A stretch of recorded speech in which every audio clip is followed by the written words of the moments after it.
What if you discovered your construction company was covering up hundreds of worker deaths and you chose to speak up?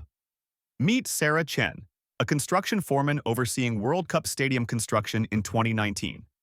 She uncovered falsified death records showing only 12 deaths instead of the real count of 347 workers.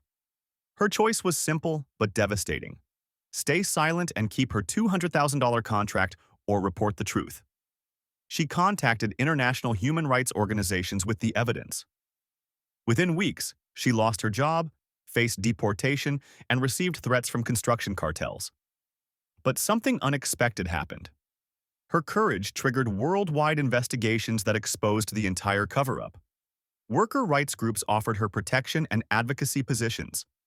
Ethical construction companies recruited her expertise in safety oversight. The UN hired her as a global construction safety consultant. Her integrity led to reformed worker protection laws across multiple countries. Today, she prevents hundreds of deaths annually through improved international building standards. One moral stand transformed a career and saved countless lives.